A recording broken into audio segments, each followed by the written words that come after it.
You know, when you're hosting a talk show, it probably isn't the best idea to be rendered speechless, but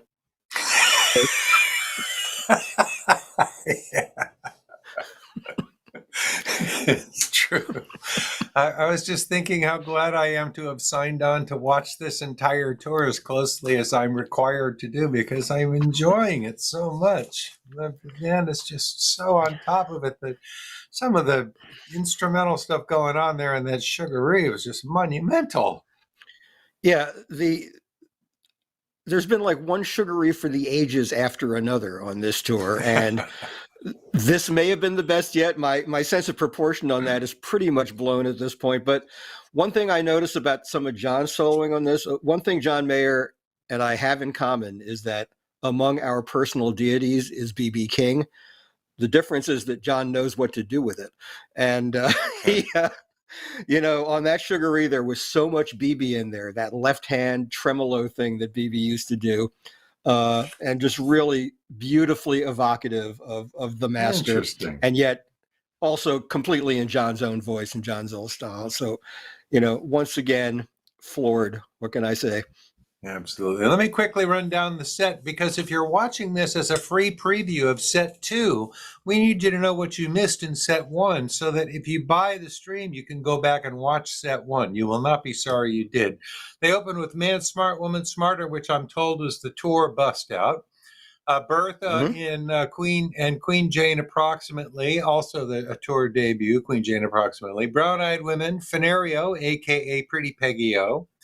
Cassidy, which also had some pretty damn fine musical stuff going on, and Sugaree. That's a fine first set there. So if you're watching this now as a free preview, you can go to livedead.co and convert it to a paid viewing, which will entitle you to watch the entire thing as many times as you want to over a period of 48 hours from the time you start. So if you tune in, you can watch set two live, then go back and catch set one. They also have lots of streaming and downloading things for just audio with the entire history of Dead and Company going back to 2016 and huge amounts of other music as well. Livedead.co or nugs.net to find out more about all of that. That's right. And I'm sure our guest will have things to say about this, but before we go to our guest, David, I know you want to talk about a really wonderful cause that we are all too happy to support here.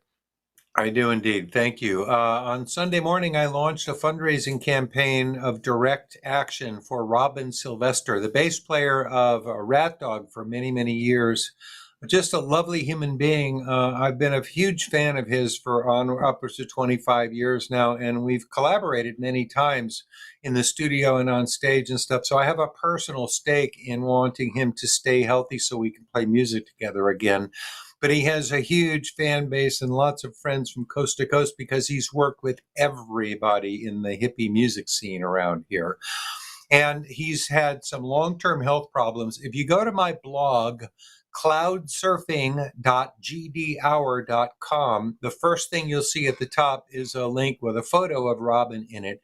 And there's a link to a page that explains the history of Robin's health problems that go back several years and describe his current situation. He needs care 24 hours a day. So this is to help him cover the costs of that because I don't know what his insurance situation is, et cetera. So we're asking, I'm trying to raise $100,000 to make this happen. And the last time I looked, we had just about hit $28,000 in these 4 days. So I'd like you to join in this, make any contribution of any size you can. Looking on your screen right now, it says paypal.me/truefunddonations. Every cent that comes into that account from now until future notice goes directly to Robin. So please contribute if you can. He's, as I say, a wonderful human being, a great friend, and just a hell of a bass player, and very much deserving of our love. And by the way, I want to thank Bob Weir and his social networking team for tweeting about this evening. That is going to bring a lot more attention to this cause, and thank you for that. Yes, So our indeed. guest. Let us bring our guest in. He's another good friend and another person who works closely with this music in a very interesting and specific way. He's a mastering engineer who's done a huge amount of the music that you love for Grateful Dead and lots of other musicians as well. He works out of Air Show Mastering in Boulder, Colorado, and he just got a second Weimaraner, and I can't wait to meet her. This is Dave Glasser, everybody. Hi. Hey there. I can't help but mention the dogs because I love your previous Weimaraner Lola, and I can't wait to meet the new one. Well, she's here. Maybe she'll pop her little head in. That would be great.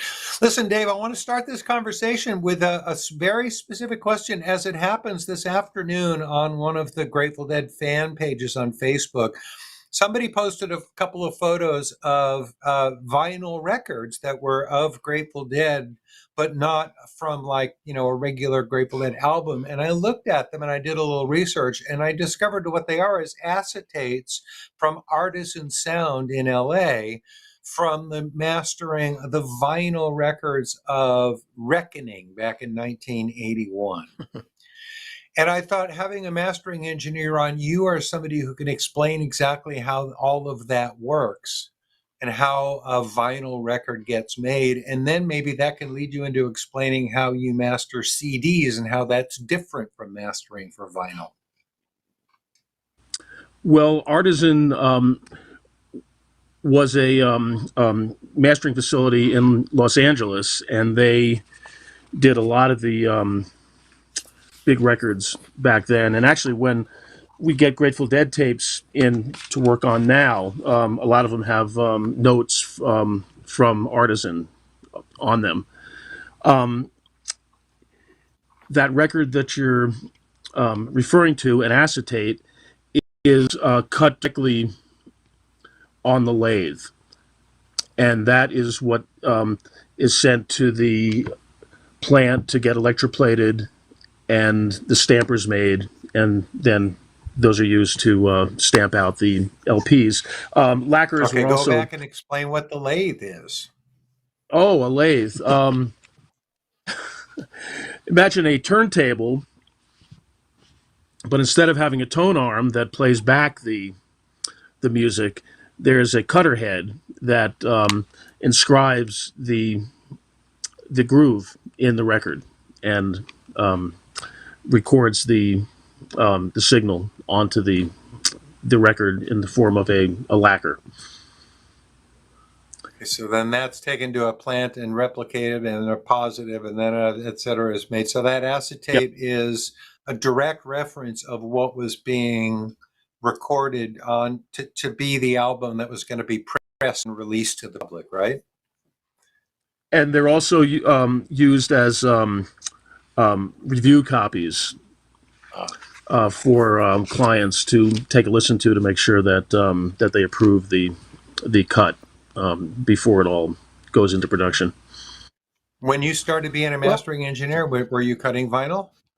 No, I got into mastering when vinyl was sort of on the outs, and I don't have a lathe and I don't have that that experience cutting vinyl.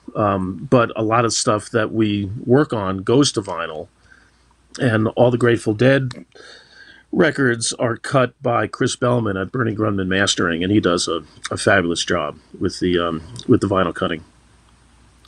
Well, so how if does I may mastering ask, for CD? Oh, go ahead, Gary. well, we've gotten into how mastering is done for vinyl and how it's done for CD.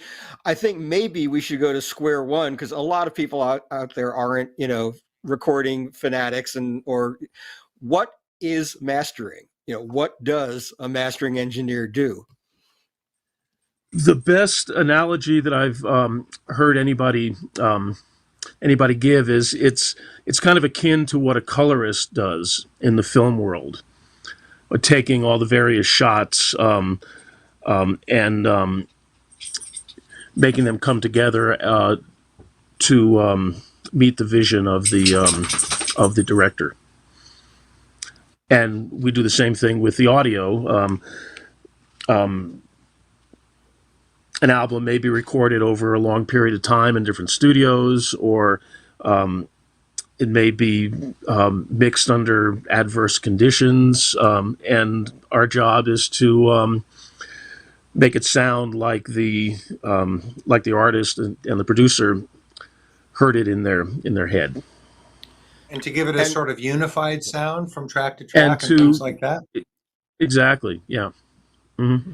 and I'm guessing that has come in especially handy in this era where we're having this endless flow, or we hope it's endless anyway, of treasures from the Grateful Dead vault, and we're trying to, as faithfully as possibly, reproduce, what the band sounded like on stage during a given era, and some, Yep.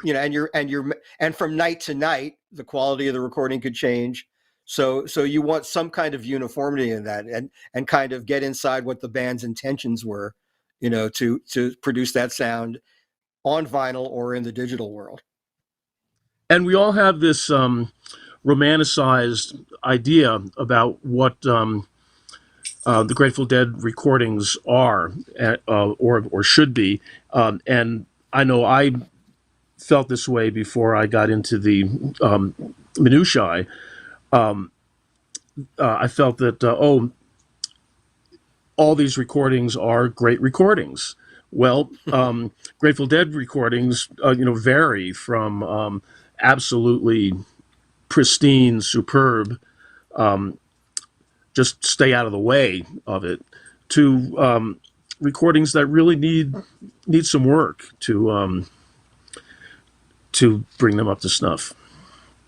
Yeah. So you can't really remix, like bring up an instrument per se, but you can bring up sort of Right. regions of the sonic spectrum and things like that, right? So the bass doesn't overwhelm things and stuff like that. Sure. Using tools like equalizers and compressors and some new technology that I'm really excited about. Plangent processes is a technology for taking for removing wow and flutter and any other little speed variations that exist in all analog tape recordings, and it's Wow. really striking in what that can do. Yeah. That also. I remember. Go ahead, Gary. Well, I remember. One of the most, maybe the single most Herculean job that anyone involved with the Grateful Dead's archives ever undertook was the complete Europe '72 box set. Recordings of all those shows, and they were of variable quality. In some cases, there were big problems on the tapes. I had the pleasure of sitting on a panel at the Audio Engineering Society convention with you and others who were involved, Jamie Howarth, and the some of the audio detective work that had to be done in finding flaws in the recording and correcting them were just astonishing to me. And I'm sure it was an amazing experience for you and everyone concerned with that box set to work on it. Oh, that was definitely a highlight for me. And in a lot of ways, it was an exercise in reducing mass. So what started out as 2,000 pounds of multi-track tapes that were shipped to Plangent for transfers turned into hard drives that were shipped to Jeffrey Norman, turned into thumb drives that were shipped to me in Boulder, and then turned into electrons that went to Rhino Records. That's Poof. fabulous. That's really beautifully put. I remember I was at your place one time when you were working on those, and just Dave has, as you people can imagine, the most amazing listening environment. And our friend Sam Burko had something to do with it being such a great sounding room. By the way, we should give him a shout out. But I remember sitting in that room with you while you're mastering this and just being blown away by the audio quality. We listened to a Dark Star, if I remember. I think so. I'm not, whenever somebody says, "What would you like to listen to?" my first choice would always be a Dark Star. So probably yes. Yeah. Now you Um, you are not just a Grateful Dead mastering engineer. You work with a lot of other kinds of music as well, right? And talk about some of your Mhm. other work and what you're. I mean, you're in the mastering business, and people might want to come to you to master their records. Um, let's hope. Um, well, one of the highlights for me was working on the Harry Smith anthology of American folk music, Oh the yeah. CD version of that, which was highly influential to Jerry Garcia and the Grateful Dead. Um, that again was a lot of meticulous restoration work. Um, Were you let's working see. directly with the original records, like the '78s and stuff? Um, most of it was the original transfers done in the 50s to tape, but some of the cuts were fresh transfers from better sounding 78s. yeah, Wow, what fun! I'm really glad you mentioned the anthology because I noted that among your credits, and you won a Grammy for it, by the way. And Hey, uh, that I don't know how to put that in context. You mentioned it was very influential to Jerry Garcia. It was kind of like the holy scriptures for a whole generation of folkies. Yes, And absolutely. Harry Smith, to set context, was this eccentric New York artist and collector and just all around amazing guy who put out this box set called the Anthology of American Folk Music. It's been called the Harry Smith Anthology for many years, and it was this really ambitious attempt to gather all these. They were all commercial releases. It wasn't like John Lomax going into the field and recording sharecroppers singing or anything like that. These were commercially available recordings that had long been lost or out of print, and Harry Smith gathered them and put them together. And it's where guys like Garcia and Bob Dylan and so many folkies of that era got a lot of their repertoire. And so a lot of the music we hear today came from those records Harry Smith put out. And I think it was Peter Stamfel who said that Harry Smith could have chosen any number of tracks for the anthology, but he just happened to choose the exact right ones. Right.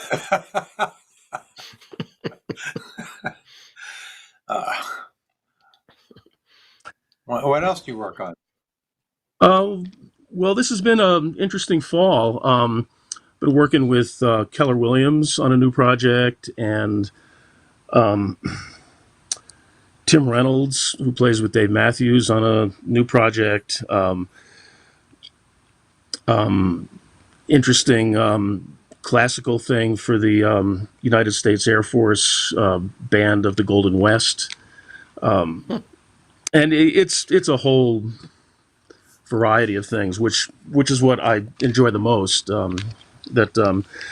I never know what's gonna be waiting for me when I come into the studio in the morning. Yeah, That's a nice way to look at it. I did a little research this afternoon and went to your page at allmusic.com. And if you go to allmusic.com and hit the first type in David Glasser and then hit the tab that says credits, you will be blown away by the breadth and the length of your entry there is in credits is we're talking about going on 40 years, I think, worth of stuff. And Well, it's not quite that, but no. yeah. It's been a bit anyway, and the range of genres is amazing, so that's a really good way to get into an insight into the work David has done all these years. And this is Well, another one of those we are everywhere situations. He's a deadhead and he likes all this different kind of music, all these different kinds of music, and gets to work with all different kinds of music and bring a deadhead's sensibility to all of this other kind of music. Good work. Well, David, I listened recently to that album that you produced, "The Roots of the Grateful Dead." Um, that has the original versions of a lot of the songs that the Grateful Dead covered, and the breadth of that is enormous. And So, like a lot of people, I credit the Grateful Dead with permission to listen to Merle Haggard and digging deep into the blues and experimental music, concrete stuff. It's all there. Yeah, it's true. The Grateful Dead is like the town where I live, Oakland, California, has this great Oaktown logo, and it's big, deep roots and a big, huge tree as well. And we have that here. The Grateful Dead comes from this huge variety of roots and into this thing. And then from it, we're now looking at this huge expanse of music that's being made in the wake of the Grateful Dead and inspired by the Grateful Dead. Yes. And I got to say, this has been a wonderful year for hearing Grateful Dead music. I started off the concert season, such as it was, with the Wolf Brothers at Red Rocks, and then Billy and the Kids, which was incredible at Red Rocks, and recently saw Phil and Friends at the Planet Bluegrass Ranch, a wonderful little 3,000 capacity outdoor venue in Lyons, Colorado.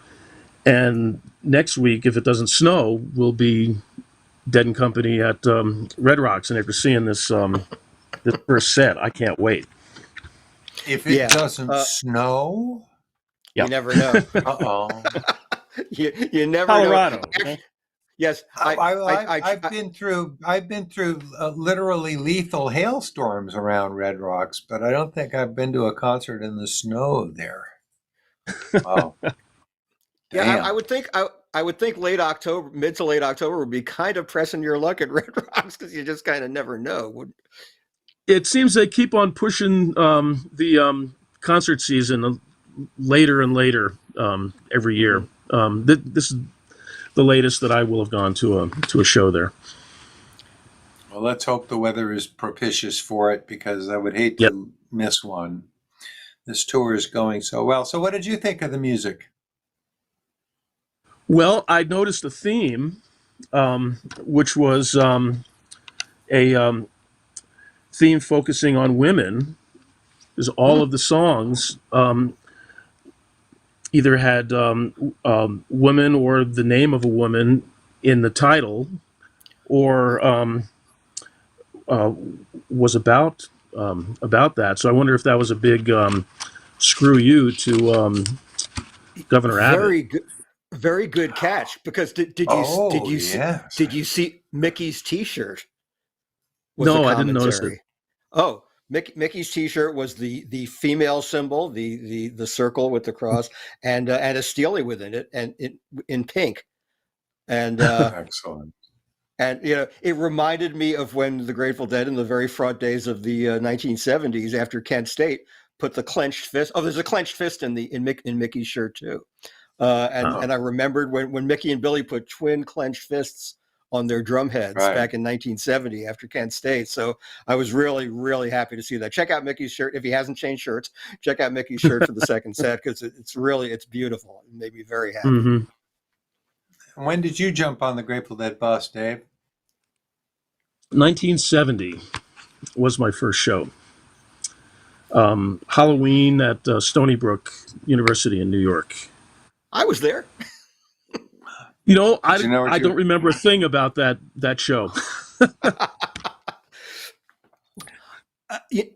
I was in one of my I was in one of my most intense runs of Grateful Dead show going in that period.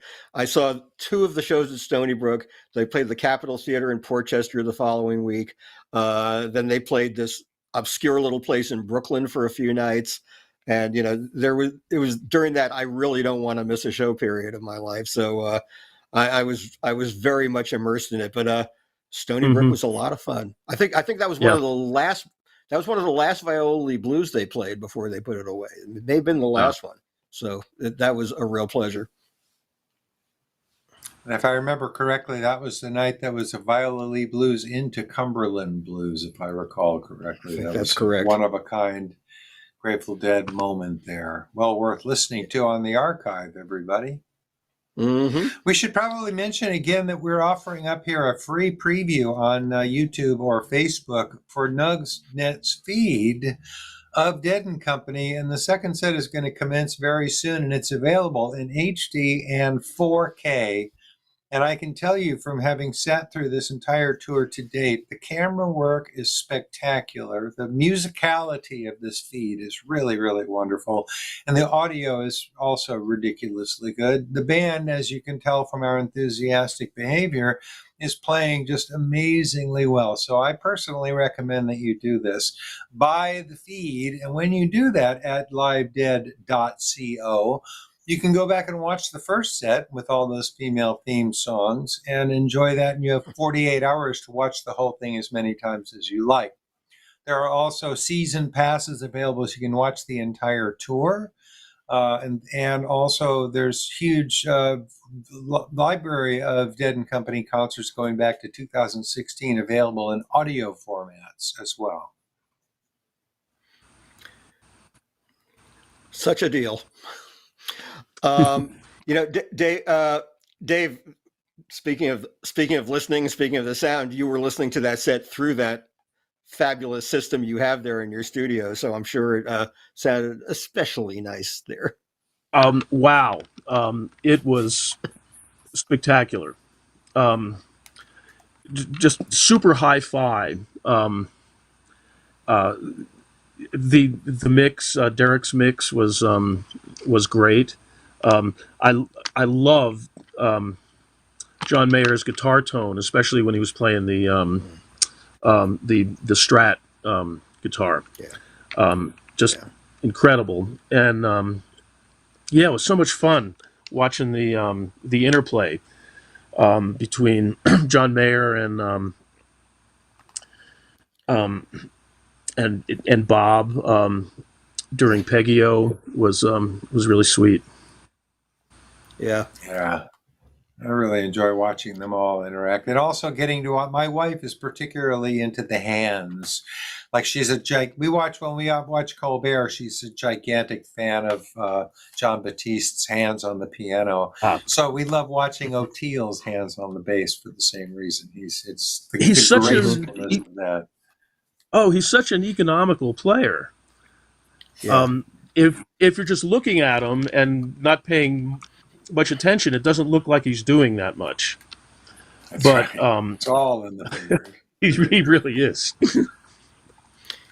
Yeah, and he's getting he may stay in one position on the bass, but use all 6 of those strings in such a way that he's getting a lot of stuff out there in that. Yeah. We will say for Oteil, he copped to this the other day. He's been having some problems, so he's been a little less physically demonstrative on stage because of this back problem he's been having. But it's kind of a pleasure to just see him. That makes it easier to focus on the quality of the work and the delicacy of his fingerings and all that. So we don't wish that on Oteil by any means, but it's there's been a benefit for us in just getting to focus on the music in incredible ways. Hey, something that might amuse you. We were talking about the quality of sound and everything. I actually went to see Phil and Friends last night at the Capitol Theater in Portchester, and in the venue adjacent to the Capitol, Garcia's, their smaller bar, they had on stage this insane working. I think it's a 1/4 scale model of the Wall of Sound. The one you had up is the 1/6 version. I was think I saw corrected that today. by someone. Oh, yeah, someone told me it was the 1/6, and it got corrected. He built one of the Wall of Sound, and it works. And it works. It works. Yeah, and incredibly detailed visual replication of it. And so, in between sets and before the show, they were playing vintage Dead and Garcia band tapes through the PA. Oh, nice.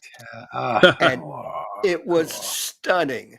So much fun, and it sounded phenomenal. So that guy's obsession is really an admirable thing. So, congrats, Anthony Kosha. That's it. Anthony Kosha is his name. Kosha. Yes. And that, I mean, so much has been said about the Wall of Sound, but that was a spectacular sounding PA system. Yeah. I loved all the shows that I saw with the Wall of Sound. Yeah, I got to see quite a few as well. It was amazing clarity of sound that wasn't overwhelmingly loud. That was part of the deal. Remember when it first was revealed, John L. Wasserman, the critic for the San Francisco Chronicle, did a column about it, and the headline was, "Shh, the band is playing." And the point was that they were able to throw the sound cleanly without having to make the sound immensely loud because of the physics of it, the way they would build up the speaker stacks would add up. The more farther away you were, the more of the speakers you were hearing. So each one of them didn't have to work so hard to throw the sound out. It's a brilliant concept by the late, great Owsley Stanley thought that up while tripping, I believe. Probably. And it was also the way that the band was playing. I distinctly remember times during the quiet ballads when you really had to lean in to hear what was going on, and then it would build to these enormous crescendos that were just symphonic in their scale. It was incredible. True. Yeah. Yeah. One time at the Oakland Stadium in June, I and my mates started out on the third deck of the very, as far away from the stage as you could get in the audience. And over the course of the second set, we walked down to the front of the third deck, and then we went down the stairs and walked slowly down to the front of the second deck and then down. And we wound up all the way across the infield, right under Phil's nose in time for him to hit this big bomb on Wharf Rat. So we got to experience the clarity of that system from many perspectives. It was great. Yeah. Yeah. And I've got to say, with Dead and Company having, shown the ability to fill some stadiums, we've seen them in Boulder, and we've seen them at Citi Field, New York, seen them at Dodger Stadium. Derek Featherstone is achieving some of that clarity as well, because I make a habit of going all over the place and going up to the upper reaches of stadiums at those shows. And it's amazing how much the fine details can be heard, So, kudos to Derek, with a little less wear and tear than that exerted by the Wall of Sound on the crew and everyone else. Oh, yeah. So what else is new? We've got 5 band members on stage. That's news. And Okay. waiting for that magic 6th. I always kind of wonder which one is the straggler. They'll never tell. But 6 are here now. So Right. We could get that.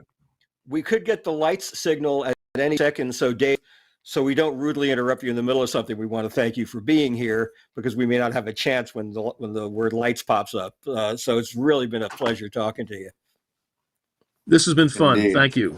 Thanks for having me. That's great to And I have you. can't wait until I can see you guys again in person at some show or something.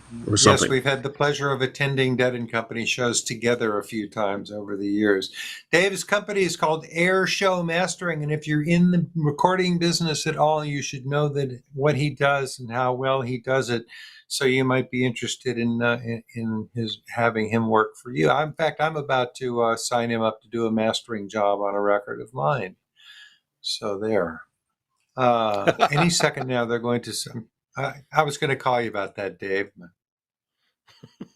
Boy, now everybody cutting a deal on the air, man. That's throwing down the gauntlet. I'm not asking for a discount or nothing. I value your work at the top at top dollar. Great. Well, Dave, it's I was in that room with you, as a matter of fact, little over 2 years ago, the day after the Dead and Company tour ended in Boulder. Yep.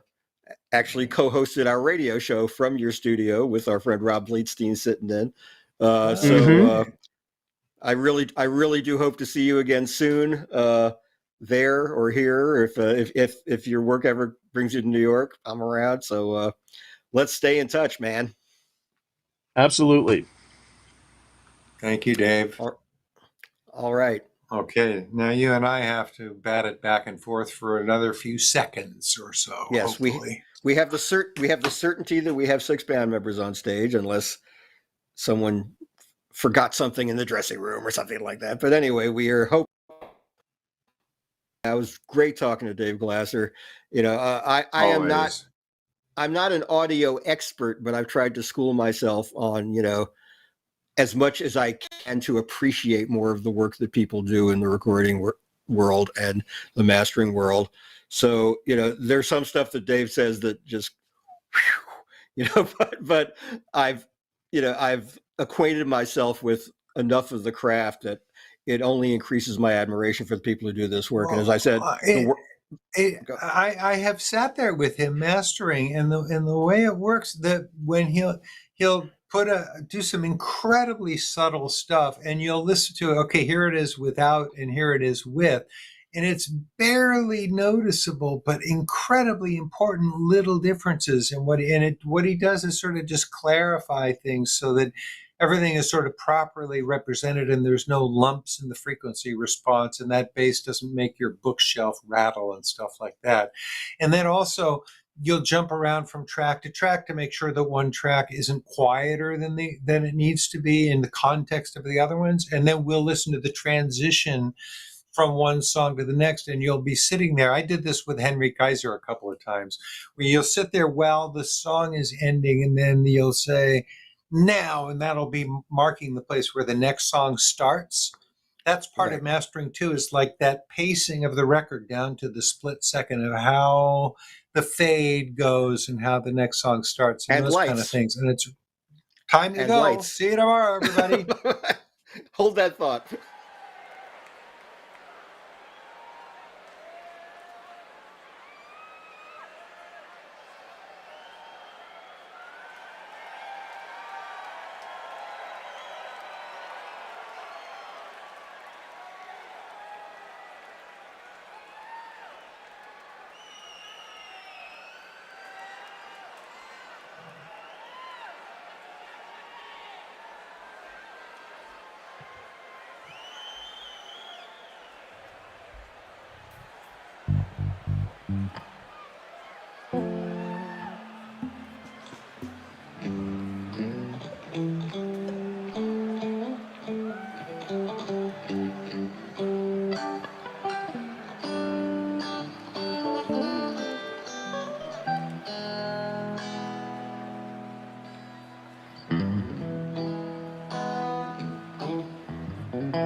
Put your money in your shoes, 'cause women's in deep hell.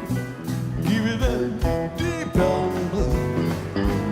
Whoa, sweet mama, daddy's got that deep hell blues.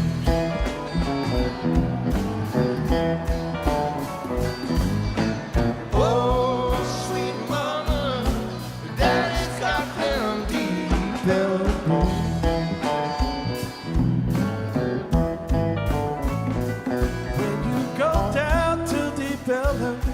Put your money in your pants, 'cause the women in Deep Ellum, they don't give a man a chance. Oh, sweet mama, daddy's got them deep Ellum blues.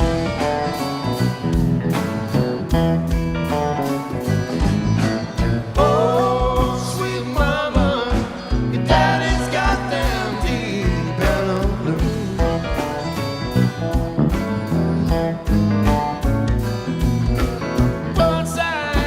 girlfriend. She meant the world to me. She went down to deep end. Now she ain't what she used to be. Oh, sweet mama, daddy's got them deep end.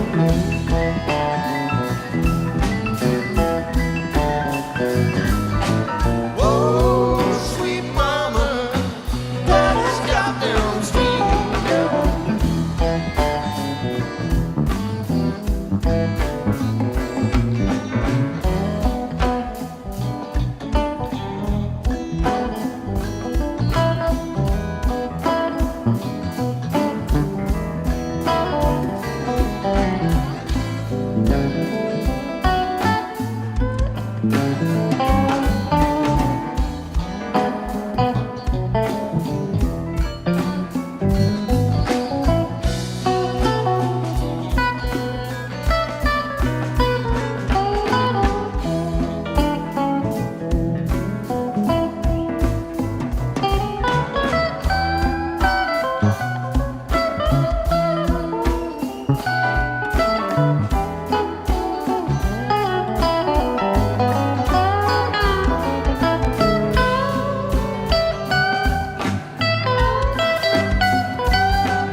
I once knew a preacher, preached the Bible through and through.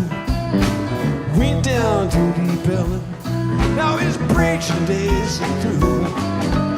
Oh, sweet mama, daddy's got them deep Ellen.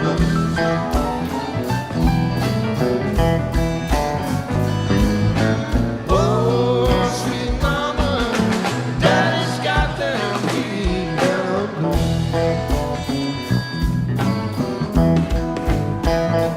When you go down to Deep Ellum to have a little fun, have your $10 ready when the policemen come. Oh, sweet mama, daddy's got them deep Ellen.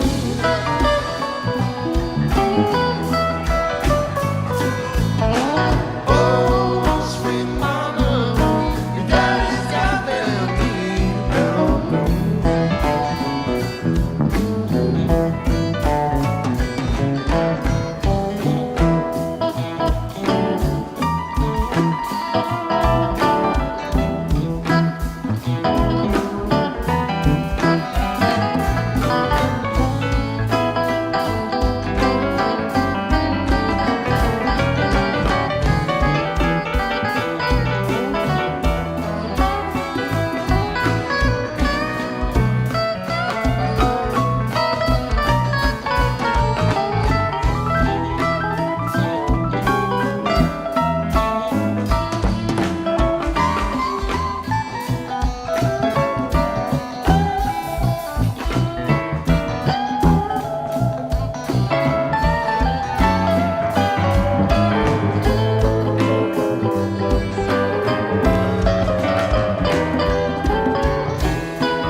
They don't give no man no chance.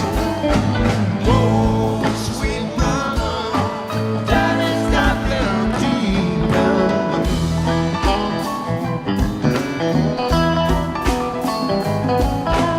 Oh, sweet mama, your daddy's got them deep down.